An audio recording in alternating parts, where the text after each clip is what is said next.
Have you ever noticed how the smallest things in nature often carry the greatest strength? Tiny seeds grow into forests. A few drops of water can carve stone.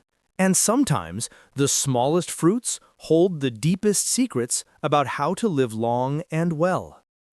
Today we're going to talk about something that looks small but holds centuries of wisdom. Berries. Blueberries, mulberries, goji berries. Each one sweet, bright, and full of life. But in the old temples of China, one berry stands above the rest. The goji berry, a fruit many monks call the fruit of immortality. I'm a Chinese Buddhist monk who has spent many years studying balance, health, and the art of living long with peace and clarity. In the monastery, food is not just about staying alive. It's about living clearly, being awake to the body, the mind, and the quiet rhythm of nature.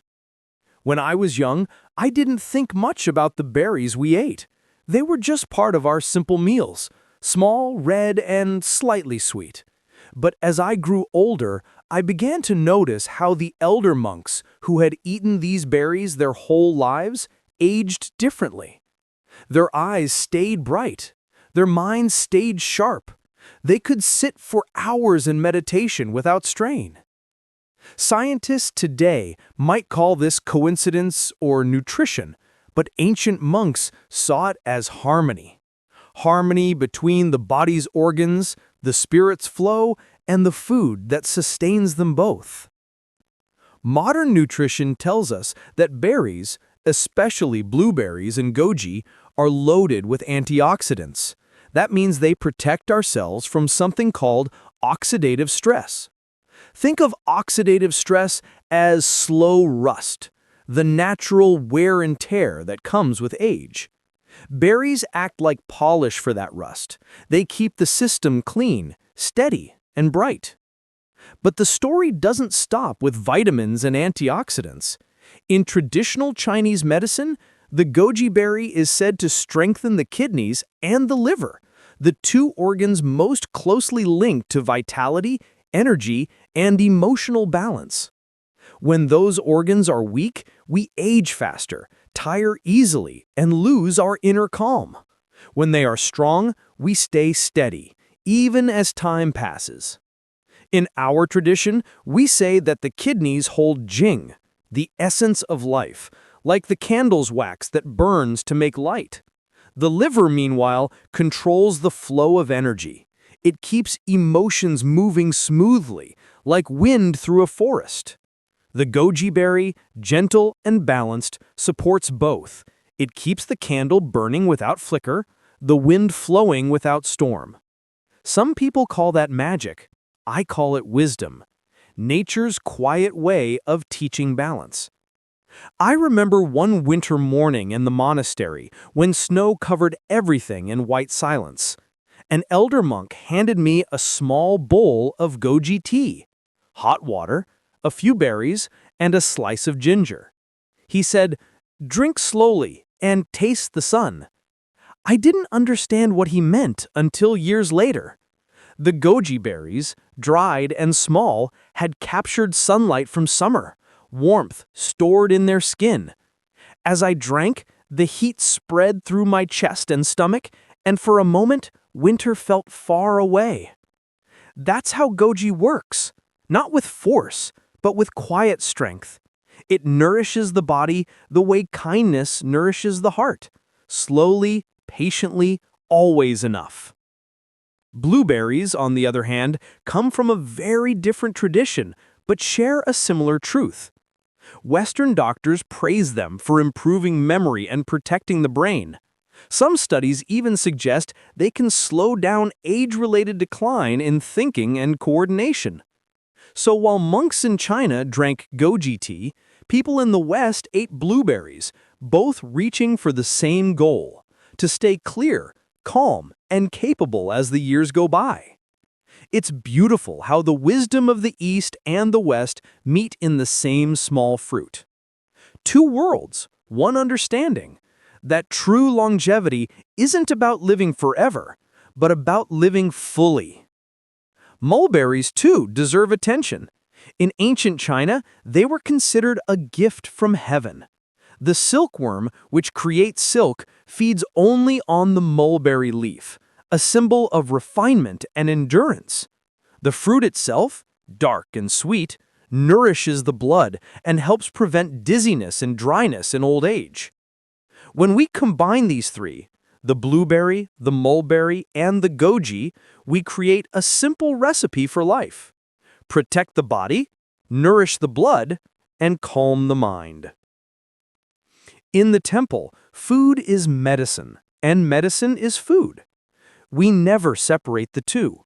We eat not just to fill the stomach, but to cultivate stillness. That's why meals are taken in silence. The sound of chewing becomes a meditation. Every bite is a lesson in gratitude. When we eat goji berries, we are reminded that nature gives everything in balance. Sweetness and tartness, heat and coolness, yin and yang. Too much of one and we fall into imbalance. The monk's way is to live between extremes. Not too hot, not too cold, not too full, not too hungry. Just enough. In Western medicine, we often hear about balance too, but it's spoken in another language. Blood sugar, hormones, cholesterol. These are modern words for ancient ideas. Whether you call it yin and yang or homeostasis, the principle is the same. The body seeks harmony. Berries help us return to that natural state. Many people today look for expensive supplements or miracle diets to slow aging, but monks have known for centuries that longevity isn't something to chase. It's something to maintain, day by day, through quiet choices. A cup of warm goji tea, a handful of berries in the morning, a walk after meals, deep breathing, gratitude. These small acts build strength not just in the body, but in the heart. Once a visitor asked an old monk in our monastery, "Master, what is your secret to living past 90 with such energy?" The monk smiled and said, "I eat what grows near me, I stop when I'm 80% full, and I laugh every day." Then he pointed to the goji vines near the temple wall, "And those little ones," he added, "they remind me that life is sweet, but never too sweet." There's a saying in Chinese, "He who nourishes his roots lives long." The kidneys and liver are our roots.